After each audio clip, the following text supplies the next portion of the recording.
Welcome to the Deep Dive. We're here to break down the big headlines coming out of India and how they're making an impact globally. That's right. Think of us as your news anchors for today. We'll unpack these stories, give you the context you need, and really explore why they matter. Exactly. We're cutting through the noise, aiming to give you the key insights. Let's dive right in. Okay, first up, we head to the cricket pitch.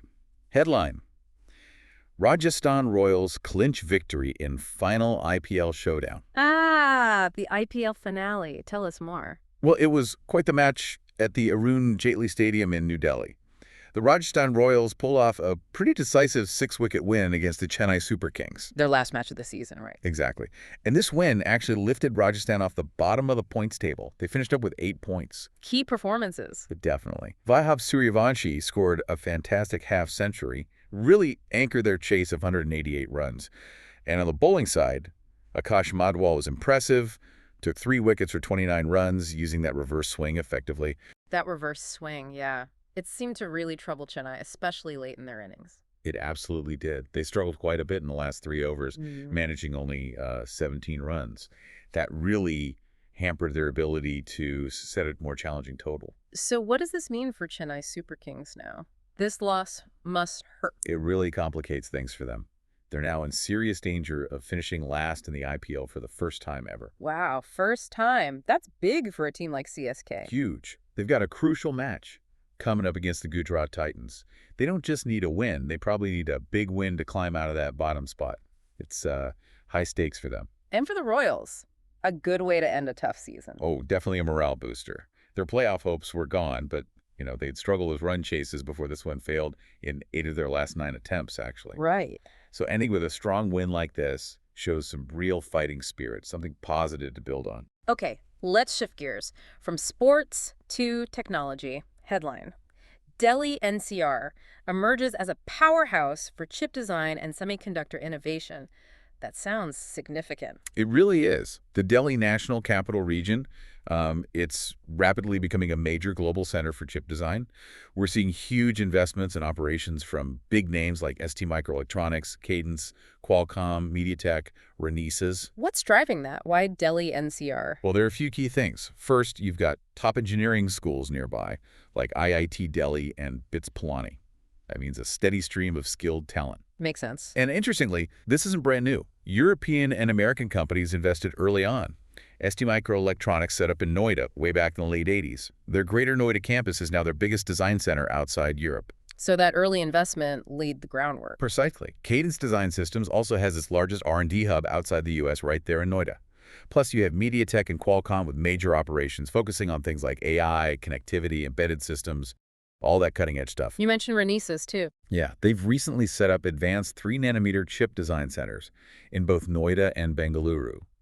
And 3-nanometer tech, well, that allows for smaller, faster, more power-efficient chips. Really vital for the next wave of electronics. So it's not just participation, it's leadership developing there. Right. What are the future implications? Look, you have this whole ecosystem now. Strong international links, mentorship programs, universities and startups collaborating. It really positions India as a key player in future chip innovation, especially for AI and IoT. And crucial for the global supply chain, too, I imagine. Absolutely vital. As demand keeps growing, Delhi NCR's role is only going to get bigger. Okay, now turning to some more difficult news. Headline: Indian entrepreneur fatally stabbed in Texas. A very concerning report. Yes, truly tragic. Akshay Gupta, he was a 30-year-old entrepreneur of Indian origin in Austin, Texas. He was killed in what police are describing as an unprovoked attack on a public bus. And the suspect? Also an Indian man, Deepak Kandel, 31 years old. He's been arrested. Unprovoked, you said, on a bus. That's incredibly disturbing. It is. According to the police report, Gupta was just a passenger. Kandel allegedly attacked him, stabbing him in the neck. There was apparently no interaction beforehand. Emergency services responded, but Gupta was pronounced dead at the scene. And the motive? What are authorities saying? This is perhaps the most unsettling part. The arrest affidavit reportedly says Kandel stated he attacked Gupta because Gupta resembled his uncle. Resembled his uncle? That's It's shocking. Just okay. senseless. Absolutely senseless. Akshay Gupta, the victim, he was involved in health tech, co-founded a couple of companies focused on mobility, especially for seniors. He had a master's from Penn State, even met Satya Nadella, A promising career cut short. And Kendall. He's been apprehended, charged with first-degree murder. Reports suggest he is in prior arrests for misdemeanors. It must be sending ripples through the community there. Understandably. It's Yeah. caused a lot of shock and raised concerns about public safety, the randomness of it all. There were apparently 12 other passengers on that bus, too. The investigation is ongoing. Right. Let's move now to international relations. Headline: India intensifies global diplomatic outreach against Pakistan, following Operation Sindoor and IWT suspension. Sounds like a significant diplomatic push. It is. Following Operation Sindoor and India's actions regarding the Indus Waters Treaty, India has launched a major diplomatic offensive aimed at Pakistan internationally. Foreign Secretary Vikram Misri has briefed all-party delegations who are now heading out to various countries. What are India's main goals with this outreach? Two key objectives, really. First, they want to dehyphenate India and Pakistan in global conversations. Basically, have India viewed on its own terms, separate from the relationship with Pakistan. Okay. And the second. Second, to actively counter Pakistan's narrative about the Indus Waters Treaty suspension. And Operation Sindoor was the trigger for all this. Yes. Operation Sindoor, which India describes as a targeted strike on terror camps responding to Pakistani actions, led to a military response from Pakistan and then Indian retaliation. India's position is that it didn't want escalation but had to respond to threats. The briefings also highlighted India's view that Pakistan has consistently undermined the Indus Waters Treaty over the years. These all-party delegations. Who's involved and where are they going? It's a mix of parties. Leaders like Sanjay Shah from JDU, Shrikant Shinde from Shiv Sena, Kanamozi from DMK are involved. They're heading to 33 countries in total. 33? That's extensive. Very. It includes almost all UN Security Council members, though not China or Pakistan, obviously. And they're accompanied by retired diplomats to ensure a consistent message. And the desired outcome? To build international support for India's counterterrorism stance, and, frankly, to prevent Pakistan from successfully portraying itself as a victim in this situation. Okay, let's bring it back home to economic policy. Headline: Finance Minister Sitaraman emphasizes need for efficient regulatory clearances. Yes. Speaking at a Competition Commission of India event, the finance minister stressed how vital streamlined regulatory processes are. She argued that delays cause uncertainty, disrupt business timelines. Especially for things like mergers and acquisitions. Exactly. She highlighted the need for swift approvals, particularly when M&As don't actually harm competition. Her point was that efficient processes are crucial for economic agility. The core message being that time costs money, essentially. Pretty much. She emphasized that competition itself drives efficiency and innovation, benefiting consumers. And she cautioned against government policies accidentally distorting markets. And this has international implications, too. Definitely. Slow processes can impact trade negotiations, like the ones India is currently in with the U.S. and the EU. International investors watch regulatory responsiveness very closely. Right, they see it as an indicator of the investment climate. Precisely. Protracted legal fights, lack of clarity, these things complicate those vital trade talks. So, her argument is that finding that balance between good oversight and economic agility is key for attracting investment and driving growth. Got it. Now, a sensitive issue next. Headline: Army and SGPC deny reports of deployment at Golden Temple. Important to get the facts straight here. Extremely important. After Operation Sindoor, some reports emerged claiming the Indian Army had put air defense guns inside the Golden Temple complex in Amritsar. And that the SGPC, the managing body, had allowed it. Yes. The reports claimed the SGPC gave permission, supposedly due to drone threats from Pakistan. But both the Army and the SGPC have strongly denied these reports. So, what is the official story then? The Army stated clearly, no deployment of air defense guns or any military hardware happened inside the temple complex. The SGPC president, Harjinder Singh Dhami, confirmed they requested a precautionary blackout during the heightened tensions. But crucially, they only switched off the exterior decorative lights. Not inside the complex itself. No. Dhami was very clear. No permission was given to the military to install anything or have personnel within the sacred area. Have the religious leaders there commented? Yes. The head Granthi, Jani Rabir Singh, and another head priest, Jani Amarjit Singh, both confirmed that daily rituals continued completely uninterrupted. They stressed the sanctity was maintained, no military presence. They also pointed out the large number of daily visitors would surely have noticed if something like that had happened. Makes sense. And the SGPC is now demanding clarification from the government to counter what they call misinformation. It really highlights the sensitivity around religious sites and the need for accurate reporting, especially in tense times. Absolutely. Moving on to public health, headline. PM Modi underscores India's progress in digital health at World Health Assembly. This sounds like India showcasing its advancements. It is. Addressing the World Health Assembly in Geneva, the Prime Minister highlighted how India is using digital tech in healthcare. He mentioned a platform for tracking vaccinations for pregnant women and children, aiming for better coverage. And digital health identities. Yes, he emphasized the creation of unique digital health IDs for millions. The idea is to integrate various services benefits, insurance, medical records, making things more efficient and accessible. So digital health is a major focus. Clearly. He also talked about telemedicine's impact. India's free platform has apparently facilitated over 340 million consultations. That's huge for reaching remote areas.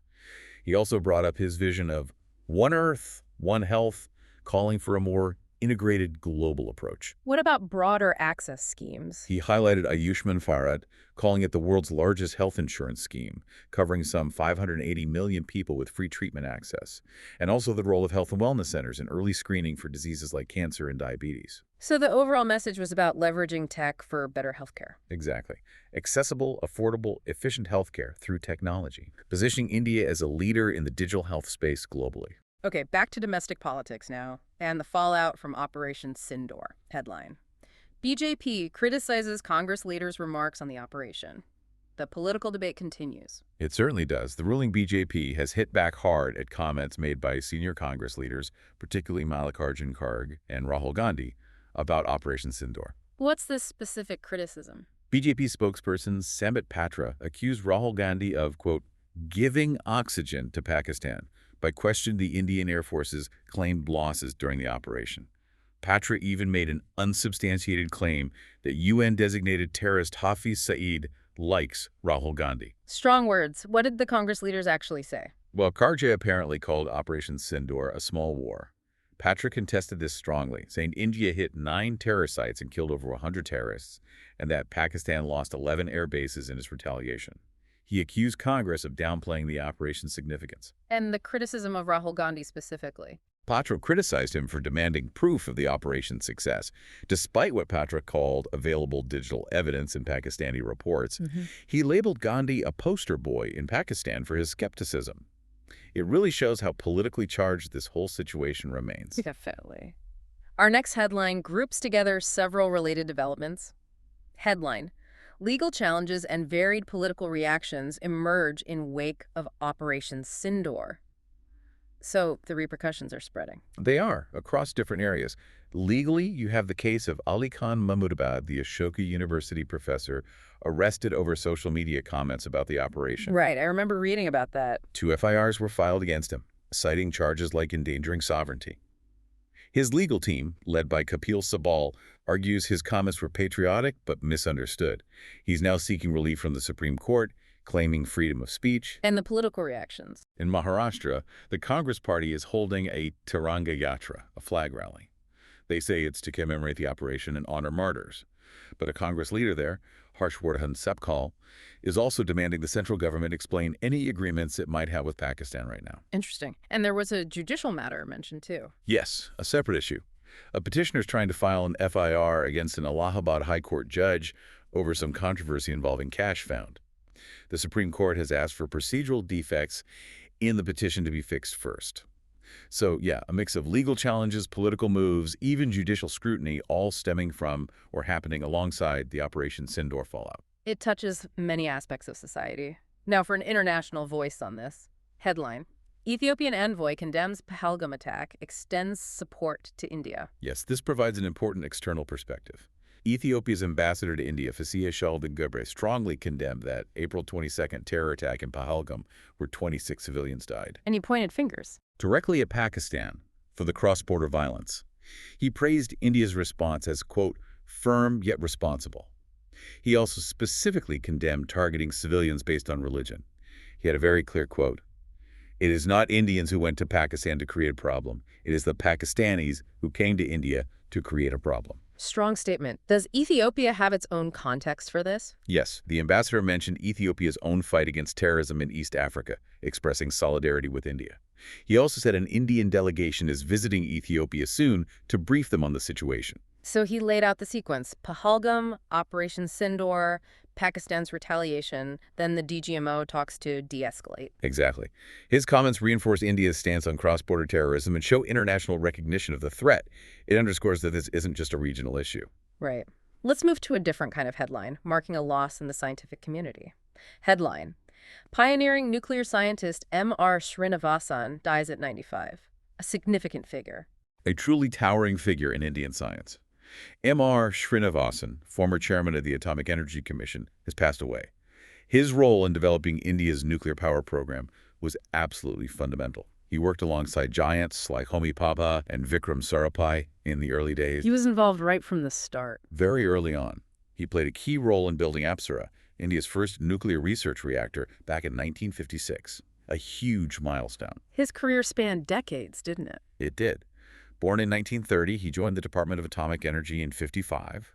He was the principal project engineer for India's first atomic power station, led the development of the Madras station, oversaw planning for many others. Huge contributions to India's energy sector. Immense. He chaired the Atomic Energy Commission from 1987 and was the founder chairman of the Nuclear Power Corporation of India, Ltd. Under his guidance, 18 nuclear power units were developed. He received the Padma Vibhushan in 2015. And tributes have been coming in. Yes, from the Prime Minister praising his role in nuclear self-reliance, and from state leaders in Tamil Nadu acknowledging his visionary leadership. A major loss for Indian science and national service. Indeed. Now, a very disturbing report from Chhattisgarh. Headline: Doctor allegedly demanded bribe for postmortems of drowned children. This is deeply troubling. Extremely distressing. This happened in the Sarguja district. A doctor at a primary health center allegedly demanded €10,000 per postmortem for two young children, aged 5 and 4, who had tragically drowned. Demanding money from a grieving family in that situation? It's hard to comprehend. Reports say the family reached the health center early, but the doctor allegedly didn't show up for 2.5 hours. Then, he supposedly said he could have done the autopsy for free on Sunday, but since it was now, it would cost $10,000 each. That's just awful. Was a postmortem delayed? Allegedly, yes. It was only conducted after word got out about the bribe demand and the delay.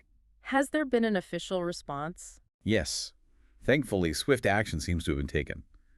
The block medical officer has been suspended. The accused doctor, Aman Jaiswal, has been transferred out, pending investigation. The district collector recommended strong action and also ordered 4 lakh compensation for each family. So an investigation is underway. A thorough inquiry, yes.